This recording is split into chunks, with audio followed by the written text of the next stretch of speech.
Esse é o Ancapsu e nós vamos falar agora sobre o acordão com relação aos condenados no 8 de janeiro. Parece que o Hugo Mota está sabendo que vai passar a anistia na Câmara. Para não comprar briga com o STF, eles já estão querendo negociar agora. O STF, Hugo Mota e Lula estão querendo negociar uma redução das penas do pessoal do 8 de janeiro. Isso é um problema, porque em tese isso não poderia ser feito, né? Se houve um julgamento e os juízes concordaram que as pessoas têm penas específicas, você não pode voltar atrás. Ah, não, o crime está aqui, mas eu vou desconsiderar essa sua pena, eu vou diminuir aqui, né?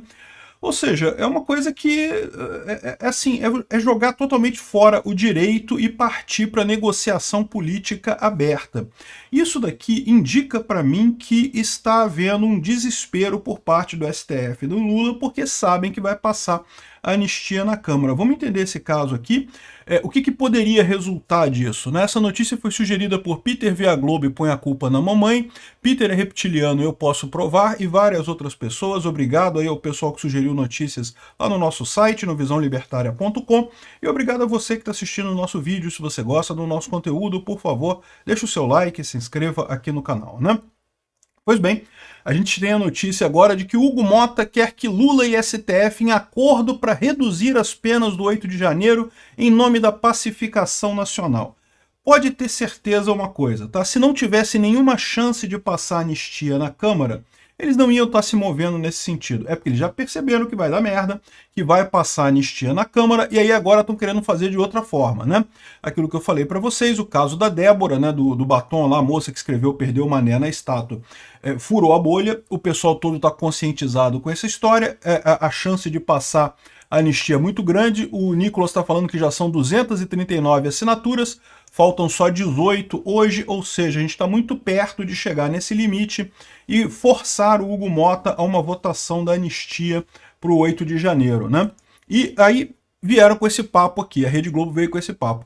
Lembra das fases do luto, né? Você sabe que tem as fases do luto, né? Que primeiro é a negação, depois a negociação, depois eu não sei o que é lá. Ou seja, eles estão seguindo esse negócio. A primeira coisa era, não tem chance nenhuma, que foi cometer o crime, tem que ficar 14 anos na cadeia mesmo, que não sei o que é lá, não sei o que é lá. Aí agora já estão falando em negociação. Não, vamos negociar, quem sabe a gente consegue fazer um acordo para reduzir as penas do 8 de janeiro em nome da pacificação nacional e coisa e tal. Você pode ter certeza do que eu estou te falando. Se eles não tivessem o risco de passar o projeto da anistia, mas nunca que eles iam estar preocupados com pacificação nacional. O STF não quer pacificar nada. Olha aqui a notícia que sai aqui na coluna do Estadão, né?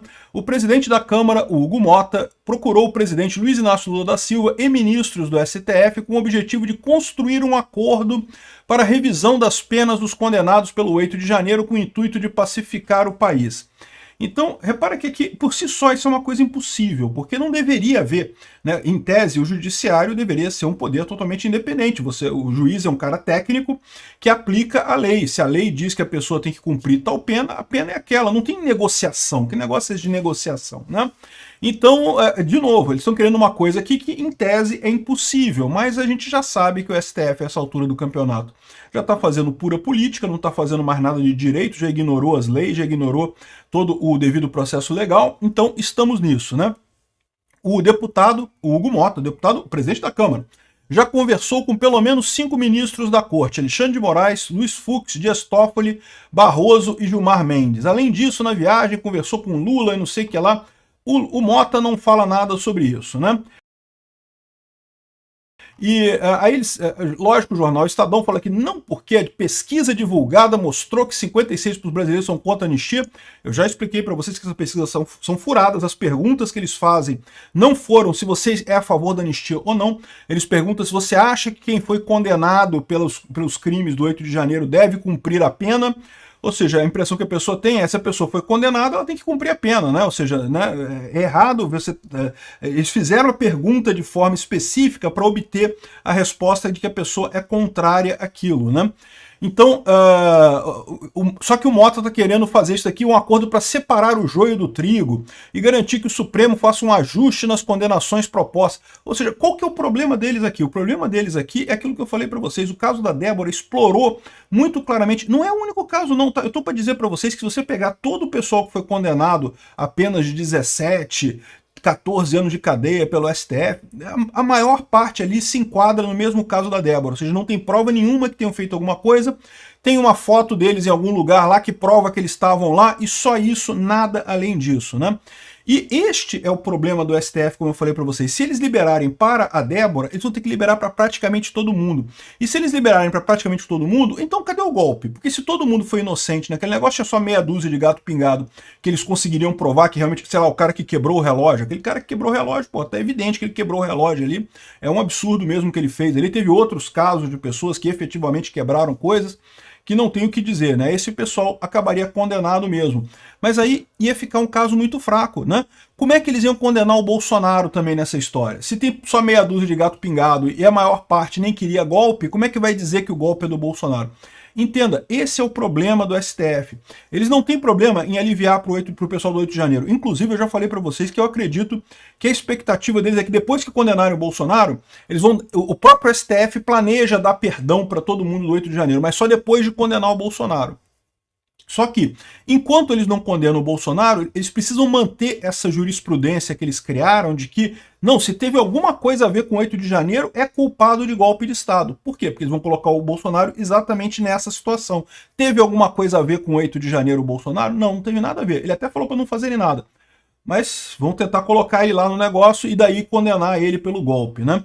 Enfim, aqui ó, o deputado do PL, o líder do PL na casa, o Sóstene Cavalcante, diz que o Mota procura uma saída salomônica, né, o rei Salomão, que seria aquele cara que diz que ia cortar o bebê no meio e coisa e tal, para anistia, ou seja, eles querem tirar só as pessoas que realmente têm culpa. Olha que coisa absurda, né? O ponto que chega a coisa, a saída salomônica, a saída do meio termo, é só culpar quem realmente tem evidência de que quebrou alguma coisa, que fez alguma coisa. Sendo que, caramba, né? Isso deveria ser o básico do básico, né? Lógico que no caso da moça lá, da Débora e coisa e tal, jamais deveria ser condenado a 17 anos de cadeia e tantas outras pessoas que também estão condenadas nessa história. A rejeição popular, a anistia, dá respaldo a Mota não pautar o projeto. Que rejeição popular? Rejeição popular que está na pesquisa, porque nas ruas você vê que o pessoal que é contra a anistia junta 3 pessoas, o pessoal que é a favor da anistia junta não sei quantas mil, né? Enche de gente lá, né? Agora, ou seja, o que eles estão querendo fazer aqui ó, é separar quem planejou a tentativa de golpe das pessoas que foram usadas como massa de manobra que foram lá. Ou seja, eles querem sair com alguma coisa ali, né? Só que é aquele negócio aqui, ó. A rejeição popular dá respaldo à Mota para não pautar o projeto. Mas a questão é que já estão levantando aqui ó, quase 239 assinaturas, já tem 239 assinaturas. Então, ou seja, falta pouco. Vão ter a votação. E é isso que está apavorando o pessoal. Parece que hoje, dia 10, Bolsonaro e Mota estão reunidos em Brasília para tratar do PL da anistia. Ou seja, devem estar querendo chamar o Bolsonaro para esse grande acordão. Eu, se fosse o Bolsonaro, não aceitava acordo nenhum. Ele está muito perto de ter todas as assinaturas que precisa, vai passar a anistia, não precisa de acordo nenhum. Agora, é verdade que se você passa a anistia, veja, a anistia passando na Câmara tem que passar no Senado. No Senado vai ser mais difícil de passar, mas uma vez passado na Câmara, é muito pouco provável que o Senado segure, tá? A grande problema isso vai para o Lula. O Lula pode vetar a anistia. E se o Lula vetar a anistia, isso faria com que a anistia tenha que ser derrubado o veto. Então, ou seja, o processo todo de aprovar isso tudo e para o Lula voltar a derrubar o veto, isso aí levaria uns 6 meses no final das contas, né? E, além disso, existe o risco do pessoal do STF implicar e dizer que o projeto da anistia é inconstitucional. É um absurdo completo, a anistia está prevista na Constituição, é explícito na Constituição que é direito do Congresso fazer anistia, então não teria por que considerar isso inconstitucional, mas é aquele negócio, né? Eles vão achar motivos para fazer isso lá, motivos que nunca existiram, por exemplo, que eles não falam nada da anistia lá dos anos 70, lá, né, de 1970, foi 82, né, que foi assinada a anistia lá, 82, e agora vão dizer que não pode anistia agora, né? Mas enfim, existe esse risco do STF barrar a anistia também. Então, ou seja, talvez a alternativa fosse realmente esse grande acordão para tentar chegar num ponto comum aí que consiga reduzir essas penas, né? Eu, sinceramente, preferia que fosse aprovada a anistia mesmo e partir para a briga com o STF. É o que tem que acontecer, tem que desgastar muito o STF, ele está cada vez mais desgastado. Desgastar o STF implica em mais votos para a direita. Quanto mais a direita conseguir desgastar o STF, mais ela garante votos em senadores contra o STF em 2026 e, portanto, senadores a favor de Bolsonaro. Tem que partir para o pau. Essa é a minha visão. Não sei o que o Bolsonaro vai conversar com o Hugo Mota. Porque, como eu falei, pode ser que o Bolsonaro tenha uma abordagem mais que não, que temos que salvar as pessoas. Então, se esse caminho salva as pessoas ali, condena só os que realmente quebraram coisa, só que fizeram coisas realmente ruins, então beleza, vamos partir por aí. Você libera esse pessoal, aí o pessoal que quebrou mesmo alguma coisa, que tem uma coisa, né? Não sei como é que vai ser o acordo, vamos ver como é que vai ser o acordo aqui. O fato é que estão falando isso daqui. Lembra? Para eles estarem falando isso daqui é porque eles estão com medo da anistia passar. Se eles não tivessem preocupação com a anistia, eles jamais estariam falando em negociar, em chegar no meio termo, não sei o que lá. Se estão falando é porque sabem que vão perder. O Bolsonaro vai entrar nessa história, vai topar isso daqui? Pode ser que tope, como eu falei, se a preocupação dele é aliviar a pena das pessoas mais rapidamente. Aceitar um acordo com esse pessoal implicaria em liberar as pessoas mais rápido, em compensação, seria ruim politicamente. O Bolsonaro ficaria com mais uma pecha de que fez acordo com o STF e também perderia do ponto de vista político, porque, como eu falei, quanto mais o PL bater no STF, mais ele ganha voto em 2026. Vamos ver qual vai ser a decisão do Bolsonaro nessa história. De novo, eu por mim partia para o combate, partia para aprovar a anistia e deixa o STF brigar lá, recusar, decretar inconstitucionalidade, seja lá o que for. Mas eu entendo, se ele tiver ir para o outro lado também, quiser fazer negócio para tentar uma coisa mais rápida, eu consigo entender também essa decisão, não acho que seja absurda não.